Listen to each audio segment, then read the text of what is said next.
జీవితంలో ఏదో ఒకటి సాధించాలనే లక్ష్యం పెట్టుకో. అప్పుల్లో ఉన్నావా? ఛాలెంజ్ తీసుకో. అప్పులు తీర్చాలి, నా కుటుంబాన్ని ఒడ్డుకు లాగాలి. దానికోసం అహర్నిశలు నేను కష్టపడాలి. నా ఫ్యామిలీని బయటేయాలి. అందరిలాగా నా కుటుంబం కూడా తల ఎత్తుకొని బతకాలి. ఓ యవనస్తురాలా, నా తల్లిదండ్రి రెక్కలు ముక్కలు చేసుకొని సంపాదించి లక్షల డబ్బు నా ప్రారంభం నుంచి నా చదువుకి రూపాయి కూడబెట్టి నా టోటల్ చదువు కంప్లీట్ అయ్యేసరికి లక్షల్లోనే నా కోసం ఖర్చు పెట్టారు.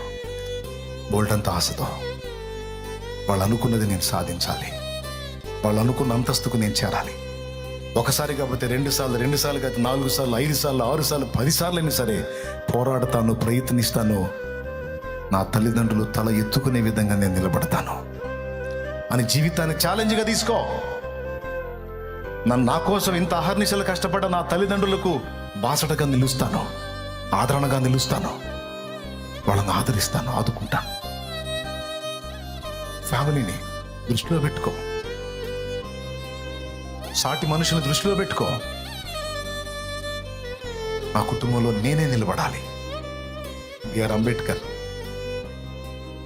జాతి మొత్తం అవమానాల పాలవుతుంది.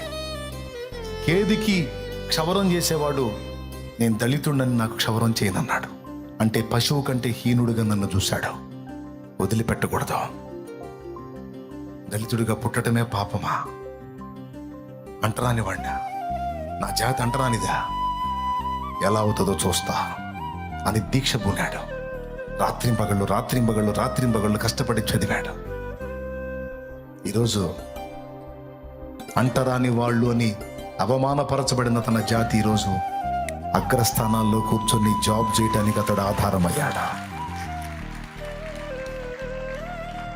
రాజ్యాంగ రచయితగా ఖ్యాతి గడించాడు.